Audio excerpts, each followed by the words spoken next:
Well, good Monday morning to you all. It's a grand and glorious morning if you're a duck.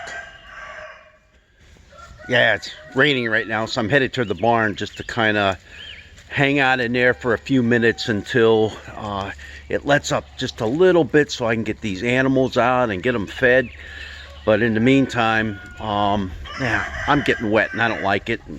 My phone doesn't like it, but so I thought I'd just come in here and turn the light on, hang out a little bit, and check out a few things. Look at that. My stock of hay is looking just fine. It's going to get me through real well until the next batch of hay comes in, which is going to be, hopefully within the next month. I'm going to sit in my chair and just relax for a minute. It kind of reminds me of those times that Jesus was with his disciples and they would sit back and they would relax. They'd have a meal together, some fellowship time, and laugh and joke. And, I'm sure all that went on. Only,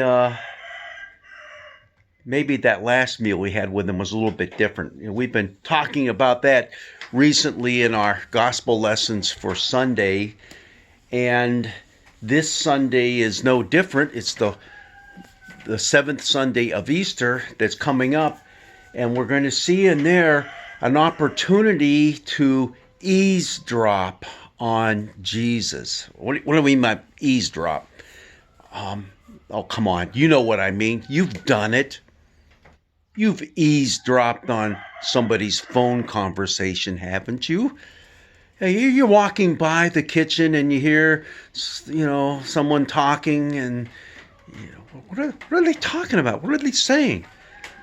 But something about eavesdropping, you notice you're only getting one side of the conversation, not the other.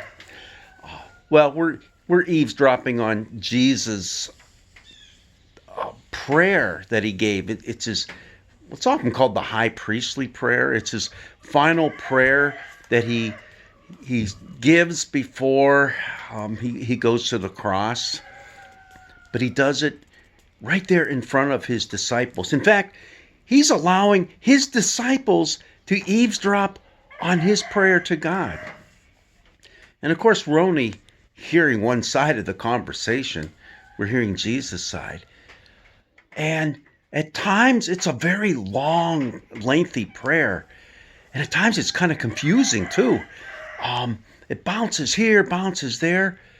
But in the end, if you take enough time to really look at it and listen to it, what an awesome prayer it is. Because in the end, it's a prayer that's asking God to take care of you and take care of me. To take care of all of us as his disciples. Jesus knows that the handwriting's on the wall. He's going to be going to Jerusalem. He's in Jerusalem now, but he's going to be going up to Golgotha, that hill on which they carried out public executions. And that was coming for him imminently. He would be leaving his disciples. And so this prayer is for them, for you, for me. And what it basically says is this. This is something we've been hearing all along from Jesus. I will not leave you. I will be with you always. God will be with us always. His Spirit will be with us always. That's the whole premise of this prayer that he gives. Not to worry, just to kind of hang in there. Put your hope and trust in God because he's not abandoning us. He's going to be with us. Sometimes our prayers go up to God, and for you and for me, maybe they're somewhat selfish. We're asking God for things, which is okay. We need to petition God, and that's a good thing. But I love what Jesus is doing. He's praying to God the Father to take care of us. He cares for us enough that he wants us to know that we are safely in the arms of God, no matter what we might be facing.